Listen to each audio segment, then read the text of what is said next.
Serial वसुधा के आने वाले अपकमिंग ट्रैक में होने वाला है बहुत ही बड़ा कांड, क्योंकि जहां पे जन्माष्टमी के पावन पर्व पर होने वाली है राधा और कृष्ण की एंट्री, जहां पे राधा बनी है हमारी वसुधा और कृष्ण बना है हमारा देव।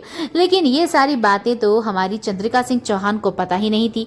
चंद्रिका के हिसाब से तो अविनाश और दिव्या ही राधा कृष्ण बनने वाले थे, क्योंकि उसने सारिका के हाथों ड्रेस पहुंचवाई ही अभी और दिव्या के रूम में थी। लेकिन सारिका ने जो बीच में घोटाला किया है और सावित्री को कहा है कि राधा बनेगी केवल और केवल वसुधा, ये आदेश मासा का है, और देव के रूम के बाहर कृष्णा की ड्रेस टांग दी है। अब इस बात से बहुत ही ज्यादा चिंता में आ चुकी है सावित्री। जैसे ही उसे पता पड़ता है कि चंद्रिका सिंह चौहान को तो पता ही नहीं है कि राधा हमारी वसुधा बन रही है, जैसे ही एंट्री होती है अविनाश की सादे कपड़ों में, तो चंद्रिका ये पूछती है कि तुम कृष्ण क्यों नहीं बने अविनाश। तो अविनाश यही कहता है कि आपका कृष्ण आ रहा है वहां से, और वैसे ही तुरंत एंट्री होने वाली है हमारे देव की कृष्ण अवतार में।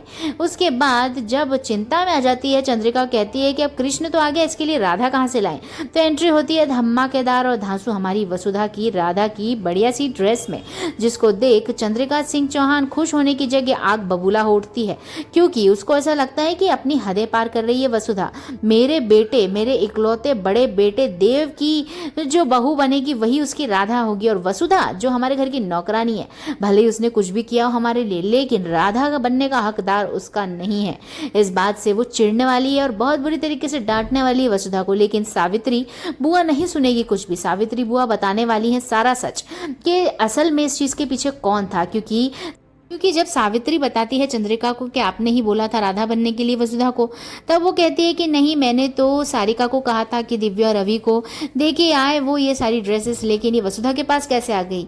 वहीं पे अब सावित्री बताती है कि नहीं, मुझे तो सारिका मैडम ने यही बोला था कि आपने बोला है कि वसुधा ही बनेगी राधा। अब इस बात से कटघरे में खड़ी होने वाली है सारिका को अच्छे से चांटे पड़ने वाले हैं और बुरी तरीके से लताड़ी जाने वाली है।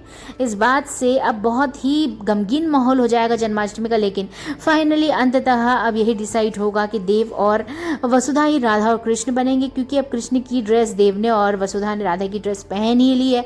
तो अब ठीक है, कोई बात नहीं, खट्टे मन से मानने वाली है चंद्रिका। लेकिन वहीं पे खुश होने वाला है हमारा देव कि फाइनली उसकी राधा उसे मिल चुकी है। इस बात से दोनों ही बहुत बेहतरीन डांस भी, रास लीला भी करने वाले हैं, जिसके बाद अब देव माफी मांगने वाला है वसुधा से। तो आपको काफी इंजॉयबल और रोमांटिक ट्रैक भी इंजॉय करने को मिलेगा इस जन्माष्टमी पे। लेकिन दोस्तों उसके बाद कहर ढाने वाली है चंद्रिका सिंह चौहान, वो भी वसुधा के ऊपर। देखना मजेदार होगा, इसलिए बने रहिए, देखते रहिए सीरियल वसुधा। और देव और वसुधा की जोड़ी के लिए एक लाइक तो बनता है दोस्तों।